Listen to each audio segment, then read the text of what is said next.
La beauté, c'est aussi pour l'homme. Et je suis là, je suis un peu la gardienne, quelque part, pour les aider à retrouver ces instants, ces lieux qui leur sont dédiés. Elle est surnommée la Barbière de Paris. Et voici donc Sarah. Lorsqu'elle était enfant, elle regardait fascinée son grand-père qui se rasait avec un coupe-chou. Aujourd'hui, elle possède 4 salons à Paris et elle ne manque pas de travail. En France, un homme sur 2 porte la barbe ou la moustache. Portrait d'une femme très énergique. Signé Sylvie Pinatel, Nicolas Belmont et Cédric Aguilar. La beauté, c'est aussi pour l'homme. Et je suis un peu la gardienne, je suis là pour les aider à retrouver ces instants, ces lieux qui leur sont dédiés. C'est un métier d'homme, lui avait dit sa mère. Les hommes, elle en a fait son affaire. Bonjour. Le prestigieux hôtel de Crillon ne s'y est d'ailleurs pas trompé. La Barbière de Paris Bonjour. y a désormais son salon. C'est un honneur pour moi. C'est un partage des mêmes valeurs, l'excellence. Un poil haute couture pour redessiner leur sourire. Romy vient de Dubaï, c'est un habitué. La meilleure barbière du monde, peut-être. Ah oui? Vraisemblablement. Rémi, lui, ne le sait pas encore. Directeur de la relation clientèle de l'hôtel, il est invité, comme tout le personnel barbu, à s'en remettre au doigt et à l'œil de Marion et de Sarah. Moi, il me manque un peu plus de finesse sur le bas de cou, un peu d'élégance sur la moustache. C'est... Je suis là pour prendre les conseils. Elles sont terribles, non? Ouais, non, mais c'est bien, c'est bien. Vous pourriez ne pas en avoir. Oui, tout à fait. Après, le choix de la maison, donc de l'hôtel de Crillon, c'est aussi d'avoir une philosophie voilà, un peu jeune, branchée, dynamique. Et la barbe, c'est tendance. Exactement. Et la barbe, c'est au poil près. Pince, cire, rasoir, Marion traque, épile et transforme.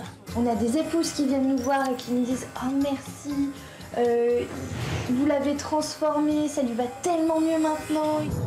Et c'est même souvent, c'est marrant, c'est souvent les femmes qui poussent leurs compagnons ou leurs maris à venir nous voir au début. Si ces femmes peuvent le faire aujourd'hui, c'est parce qu'il y a 25 ans, Sarah a poussé la porte d'Oscan. Bonjour, ça va? Oui, ça va, merci. Quand tous les autres salons refusaient de lui apprendre le métier. Vous vous souvenez que des fois, il y avait des messieurs, quand je m'approchais d'eux, ils disaient « Non, pas une femme, jamais une femme me touchera ». Avant, c'était un métier d'homme, mais aujourd'hui, heureusement, avec les Sarah, ça a changé. D'origine turque, Oscan manie mieux le rasoir que le français. Sarah a donc regardé, imité chacun de ses gestes et gagné sa confiance, celle de ses clients. Et puis un jour, Oscan a dit « Sarah, si tu sais raser un homme turc, tu peux raser tous les hommes de la planète. » Tous, jusqu'à ses propres fils. Malicieux, Oscan tend à Sarah son rasoir. Mais moi, je sais pas pincer comme tu fais, comme ça. Pas de problème. Ok. Et la joue de son garçon. Doucement, doucement. Doucement, doucement. Doucement, comme le faisait son grand-père. Souvenir de petite fille. Un miroir et un seau d'eau chaude accrochés sous un chêne en terre kabyle, le son du rasoir sur la peau et ce geste. À chaque fois que je vois quelqu'un avec un coupe-chou face à un miroir en train de... Juste la posture d'être comme ça, ben, je revois mon grand-père. Ça m'émeut. Vous faites comme d'habitude, Mathilde, et moi... Ce geste, elle lui rend hommage chaque jour. Le client, il vient, il va payer une prestation à la fin, et il veut l'excellence, il vient chez la Barbière de Paris. Exigeante avec Mathilde comme avec tous ceux qu'elle forme depuis 20 ans. Okay. Chaque détail est important. C'est ce qui détermine le travail parfait. Et c'est ça que vous cherchez? Sans cesse. Et il me déteste pour ça. Respirez un coup, Mathilde. Détendez-vous. Vous êtes une artiste, vous êtes en train de sculpter le visage et tracer des autoroutes. Donnez-vous du plaisir. 200 mètres carrés dédiés au plaisir de ces hommes. La Barbière de Paris a désormais 4 salons. Bientôt New York, San Francisco.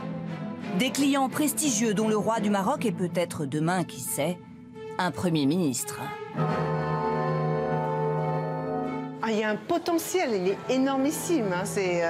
Il a une jolie bouche qui ne met pas en valeur parce qu'elle est mangée par ce poil qui est tout autour. Ah. Là, je reste sans voix. J'ai toujours dit que si Chabal un jour entrait dans un de mes magasins, je tire les rideaux, je vire tout le monde et je reste toute seule avec lui juste pour lui parler de sa barbe. En attendant, c'est Joseph qui franchit la porte, comme il le fait depuis 22 ans. L'un de ses tout premiers clients, vous nous avez fait confiance, vous nous avez suivis. sans qui Sarah ne serait pas aujourd'hui la barbière de Paris. Est-ce qu'elle a changé, Sarah, dans cette réussite La sociale? même simplicité, la même facile d'abord, très simple dans la discussion.